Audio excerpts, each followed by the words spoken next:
Sahabat setia Gowor yang dikasih Tuhan, Shalom. Hari ini adalah Rabu 24 Juni 2020. Kita merayakan Hari Raya Kelahiran Santo Yohanes Pembaptis. Peristiwa kelahiran Santo Yohanes Pembaptis sangat istimewa dan dikisahkan di dalam Injil yang akan kita dengarkan hari ini. Ayahnya Zakaria dan ibunya Elisabet sudah berusia senja. Bahkan Elisabet dikatakan mandul. Namun sungguh tiada yang mustahil bagi Allah. Ketika Zakaria mendapat giliran tugas di bait Allah, malaikat Tuhan datang menyampaikan kabar gembira. Isi kabar gembira itu tertuang dalam Injil Lukas 1 ayat 13 sampai dengan 17. Yang intinya menyampaikan peristiwa kelahiran Santo Yohanes Pembaptis yang akan menjadi pendahulu bagi jalan Tuhan. Namun karena ketidakpercayaannya, Zakaria menjadi bisu sampai peristiwa pemberian nama anaknya. Peristiwa kelahiran Yohanes yang menghebohkan ini membuat banyak orang bertanya, akan menjadi apakah anak ini kelak, sebab tangan Tuhan menyertai dia. Yesus sendiri menyebut Yohanes sebagai nabi, bahkan lebih besar daripada itu.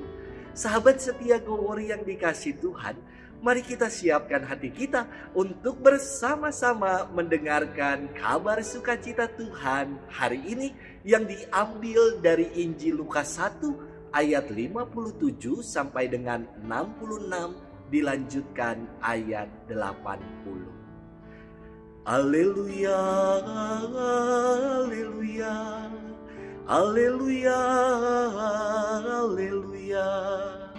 Engkau hai anakku akan disebut Nabi Allah yang Maha Tinggi, karena engkau akan berjalan mendahului Tuhan untuk menyiapkan jalan baginya. Haleluya, haleluya, haleluya, haleluya. Tuhan bersamamu dan bersama rohmu.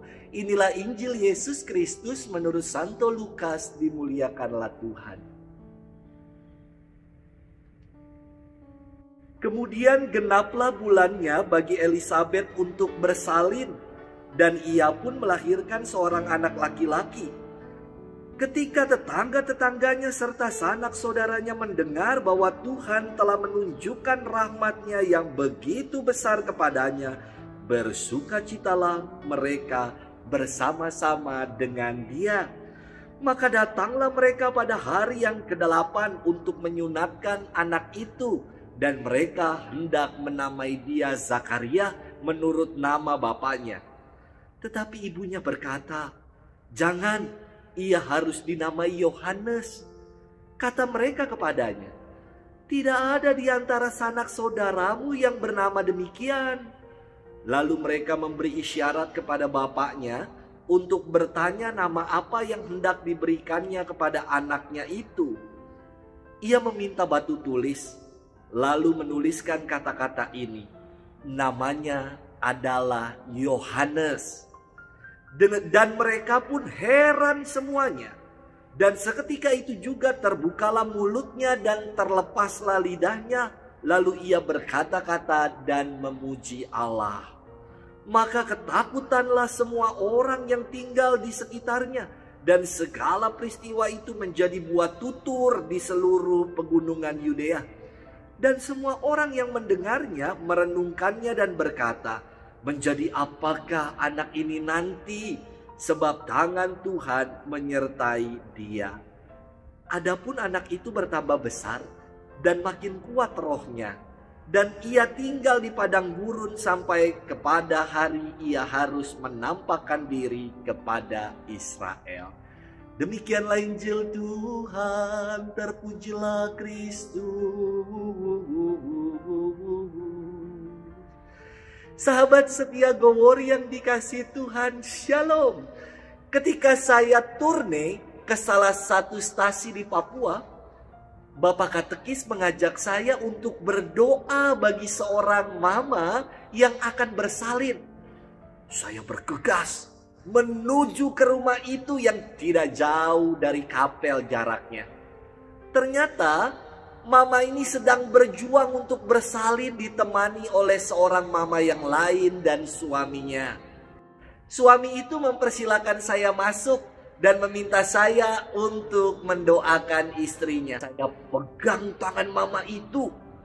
Dengan mata terpejam, saya berdoa di tengah perjuangan sang mama untuk bersalin. Wah, akhirnya terdengar suara tangisan bayi. Lega sekali rasanya. Mama lalu berkata, "Pater, tolong kau kasih nama anak ini."